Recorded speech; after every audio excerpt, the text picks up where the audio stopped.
Hello and greetings, dear readers.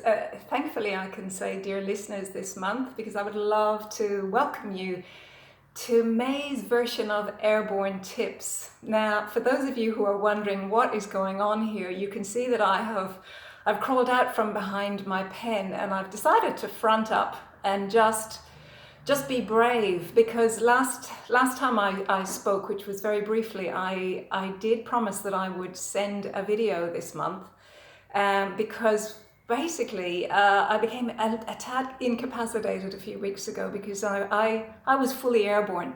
And if you remember one of those lines of my newsletter, I said I went flying and I hit the ground with a thud. And it is for this reason that I am actually sharing this video, because it's so much easier talking in front of a camera than it is actually tapping on a screen. So who's ever heard the expression, life is like a box of chocolates, you never know what you're going to get? Well, how true is that sentence of Forrest Gump? Because here we are living in really strange times. I feel as though I've been living in a bubble, and as I'm sure some of you have been this past few weeks. But in some ways I feel I've been living within a bubble, because couple of weeks back, and if I can make this very brief, it was a Friday morning, it was mid-morning, the sun was shining, I was on my bicycle and I was feeling fabulous. I'd been listening to a great podcast, I was coming back on a journey on my bicycle, and very close to home, I had a close-up personal encounter with another cyclist. Now, there was a little bit of speed involved. Long story short, I hit the ground and I honestly didn't know what happened. I was knocked for six. So if you can imagine, 1 minute you're up, the next minute you are down, and the higher you go, the further you fall. So in a nanosecond, I was in absolute shock. So what I promised to do is that I would share with you a tool that I use when I'm feeling a little bit frazzled, a little bit stressed, which I'm sure some of you have been feeling these past few weeks with good reason. So it's a tapping tool, it's an acupressure tapping technique, but if I can just backpedal a little bit, if you pardon the pun, because do you know what's really interesting is that when you are in full control of your emotions, your prefrontal cortex, that CEO of your brain, is in full flight, and it's making good decisions. It's actually helping set you in the right direction. But the moment you fall off, and you hit the ground and you're stressed and there's panic involved, that prefrontal cortex shuts down, and that fight-flight system, that limbic system, it fires, that old reptilian brain. And that's exactly what happened to me. So there I am on the ground. I just check to see, am I alive? I'm alive. Is the other person alive? Yep, alive. So we're all good. I looked down at my right wrist, my right arm, and it was crumpled, very weirdly crumpled. And I thought, oh my goodness, this looks really strange. And I started to feel faint. So in that moment, I knew that I was just shutting down. And I said, I've got to actually remain in control here. I've got to calm myself down.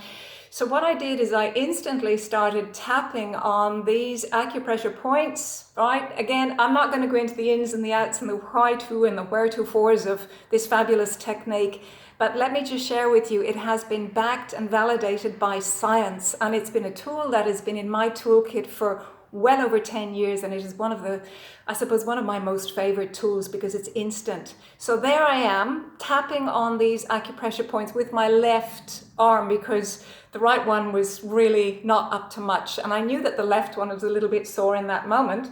So here I am furiously just tapping on bits of my body that I feel I can reach, and by the way, I'm sitting on the ground right now.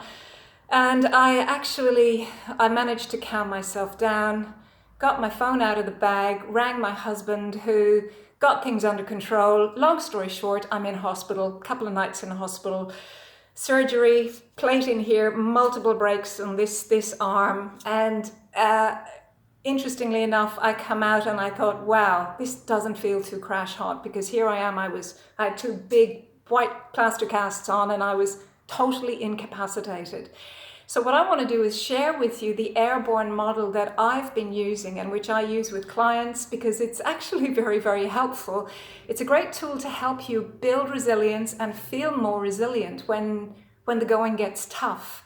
And as they say, life is like a box of chocolates. You never know what you're going to get. And seriously, I went from being fabulous, life is fabulous, to all of a sudden, this is absolutely horrible. Felt as though I'd fallen into a pit, a big hole.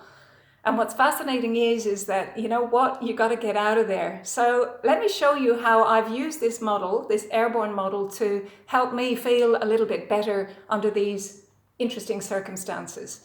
So A, guess what A stands for? A is altitude and attitude. When you're down, you got to reach for the stars. You got to say, well, I got to get back up again. And you know what? Most people who've been through difficult times, who've actually literally been squashed, more often than not, they actually rise back to not only where they came from, but they often rise higher than expected. So what's really important is you got to set your sights up and say, I'm getting out of this hole. And in fact, I want to get out and see, can I get higher? So that's step number one. Now, you've also got to aim for attitude, because your attitude is critical when it comes to actually feeling resilient. You've got to have an attitude of optimism, realistic optimism, that is. Now, let me take you to the next letter, A, I. We're on I. I means identify. So you've got to identify where you are on the illness-wellness continuum. So if you were to take a selfie and just imagine how well you're feeling on a 0 to 10 scale, where 10 is fabulous, 0 is rubbish. You give yourself a number, click the button. What would that number be? And to be honest, back then I was feeling pretty grim, pretty miserable, because I just felt powerless. I felt helpless. There wasn't much I could do. I was very dependent, which is something I'm not very used to being. So I was I'd say probably a 3 on that scale. So the idea first is to say, right, I'm not feeling great. Here's 10, here's 0. I'm smack down this end here. The trick is to turn yourself in the direction of 10 and actually face 10. Because a lot of people, whilst they'll say, yeah, I want to get to 10, they're facing 0. So really, it's about knowing, where are you in relation to this line? Are you living above the line? Or are you living below the line? People who live above the line tend to take ownership, accountability, and responsibility for getting themselves further in the direction of 10. Those people who live below the line, they blame others, they make excuses, and they're in denial, and they're generally facing this direction. So very quickly I knew I needed to actually make sure that I was staying above the line. And thinking about it, it's like being in a boat without a paddle. You've got to think, how can I make an oar? Because an oar will help steer you in the direction that you want to travel in. So ownership, accountability, responsibility. That's a handy oar that you can pull yourself towards the direction you want to go in. Don't stay in bed, blame, make excuses, and deny. So look, we've looked at A, we've looked at I, and by the way, we're zooming through these even though I'm not on a Zoom platform right now. The next one is R, reboot. Reboot through the power of sleep. So what's been really important for me is sleep. You all know I'm a lovely fan of sleep, because sleep, very basically, is super, super, super for your mental and your physical well-being. So in terms of body healing, bones repairing, got to get lots of beautiful deep sleep, which is a tad tricky to get as you get older. So I've been very, very religious about trying to get to bed and get up at the same time every day. Now, if I can just go backpedal again just a little bit, when it comes to attitude and aiming for 10, I was told that I would get 50% basic recovery of movement in my right wrist, because the damage was very close to my wrist. So as you can imagine, that didn't make me feel good. So I said, I'm not settling for 50, I'm going to go for at least 80. So you've got to have that attitude, that can-do attitude, that I'm going to see if I can actually exceed those expectations. So I've been sleeping on lots of stuff, and after sleep, what have we got? We got A, I, R, aim, identify, reboot. B, building relationships. When it comes to resilience, it's so important to actually be able to put your hand up and say, I need help here. So to be able to express your emotions and say, I don't feel too good, I feel powerless, I'm just feeling frustrated, I need some help.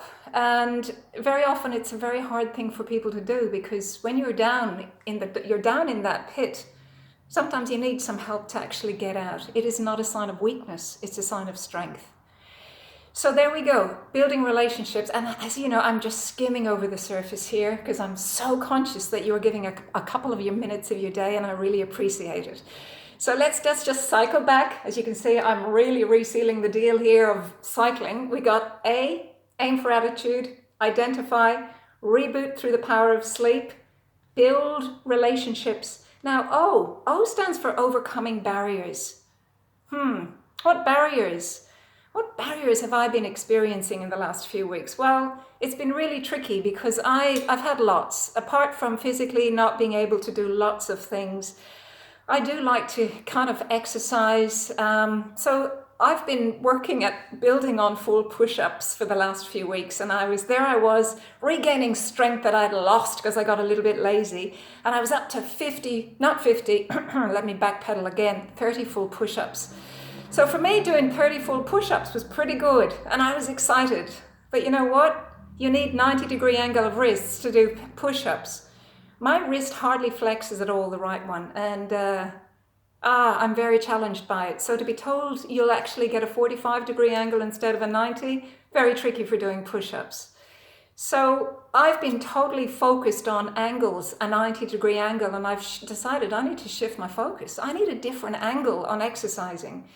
So what's been really interesting is I've actually discovered that I can do other types of exercise without using my wrists for the moment until I feel I can get myself up to 80%.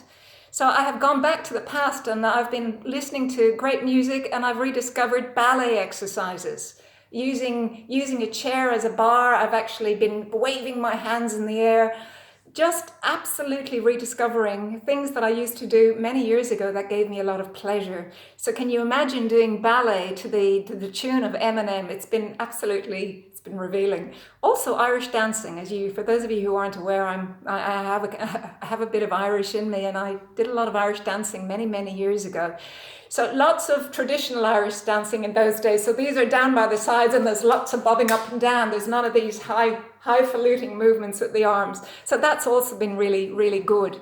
So when it comes to barriers, it's thinking, gosh, how can I, rather than trying to get through it, how can I maybe go around it? So really important when it comes to trying to problem solve and get yourself to a better feeling place. So where are we at? We've done A, I, R, B, O, overcoming barriers. R is next, release unwanted emotions. Because you know what? If you're feeling panicked, you're feeling anxious, you're feeling stressed, emotions are normal. They're part of who we are. They are energy in motion. They're meant to move, but you know what can happen? They can get stuck inside of us. So what I've been doing, 3 tools I've been using regularly over these past few weeks to keep me feeling in flow and not stuck with emotions. And my emotions have been frustration, feeling I'm stuck. I really have been spending a lot of time on my balcony blowing bubbles just to try and keep myself feeling calm. Blowing bubbles is fabulous, not least because it gives the passers-by something to look up at and laugh at and smile and make their day. But it's all about using breath. As you blow bubbles, you're blowing out. So I've been breathing, as I'm sure most of you have been doing, but I've been focused on long, slow, deep breaths using my diaphragm. I've been engaging the parasympathetic nervous system, which is the opposite of the fight-flight response. So it helps to actually calm you down, bring more oxygen to the brain, the smart thinking brain that literally goes out the window when you're feeling stressed and feeling anxious. So breathing has been really important. I've also been doing mindfulness every day. I've been trying to do 15 to 20 minutes, and it's been powerful because with so much stuff going on around us, with the news, there's been all this fear, anxiety, worry, all the what ifs. It's so important to actually put all of that aside, cocoon yourself, if you will, from all of the noise and madness, and just be totally present. Be totally present in the now. So meditation, mindfulness has been a really important technique for me, as has my trusty old tool, emotional freedom techniques. So being able to actually do some tapping, and as I said, I will show you and I'll tell you why this technique that I'm doing right now that looks really strange is super powerful. And you know what? It's actually helped me overcome a lot of barriers, one being a fear of public speaking, and that's another story. So let's move on, because I know our time is very precious. So we're left with, we've done release unwanted emotions. What have we got less? We've got energize, nourish. Let's look at nourishing, because it's so important when you are feeling a little bit down in the dumps. If you want to feel good mentally and physically, you've got to nourish to flourish. So I've been focusing on keeping my diet very similar to that of the Mediterranean diet, which science now has shown, they did some great studies here at Deakin University, to show that there's a significant link between what you eat and how you feel in terms of serotonin production. Studies done with depression have had astounding results by people who have adopted a Mediterranean diet for a couple of months. So I'm really, I suppose, one thing is the body, but it's about feeding your brain. So this is brain number one, but brain number two is down here. I'm pointing to my gut. So to nourish and flourish, you've got to actually look after your microbiome to feel good. So what else? I've been also practicing a little bit of time-restricted eating, so keeping my eating to a window so that my gut has a time to just sit back and do all the repairs that it needs to do. A little bit like when they get out at nighttime and they try to repair and fix the freeways when all the cars are not around. It's the same. Once you calm down and go to bed at night and give your gut time to recover, it can do all the repairing that it needs. And the last thing is energizing. I've been actually making sure that I get out, I get my heart rate up for a little while, I do some weight-bearing exercise just a little bit every day. So what's been fabulous about this is I've rediscovered what it's like to run in sand, even though I live right by the beach. Because up to now I've been focusing on running up hills and getting down into the dirt and doing push-ups, but I've actually taken myself to the sand dunes and to the soft sand, and it's been absolutely fabulous. So what I want to say here is that, you might see me here, I'm smiling, it looks fabulous. By the way, these are off really, really soon. This one will be. I've still got a lot of work to do here. So I just wanted to share how my Airborne model for keeping you afloat when the going gets tough, when the winds of the world change. And they can change very suddenly and very quickly. And as I said, my story of sailing along my bicycle, feeling fabulous up here, and then absolutely knocked for six. It can take the stuffing out of us. So it's really handy to have a model that you can hang on to help get you back up again. So remember, A, attitude, altitude. I, identify. R, reboot through the power of sleep. B, build relationships. O, overcome barriers. R, can you remember what the R is? Release unwanted emotions. N, nourish, to flourish. And E, do a little bit of exercise. So guys, until next month, I'm going to leave you and love you. And I'm going to just suggest that if any of you would like some help, if you're feeling a little bit grounded and you'd love to take off, pick up the phone, give me a call. I would be more than happy to take you through some airborne tips. As I said, we have just skated over the surface today. There's an awful lot more to talk about, but I just want to give you something to chew on. So next time airborne tips land in your box, just remember what the Airborne stands for. And if you'd like more information, drop me a line and I'll send you some information. Till then, thank you. Thanks for checking in and for taking these few moments. See you soon.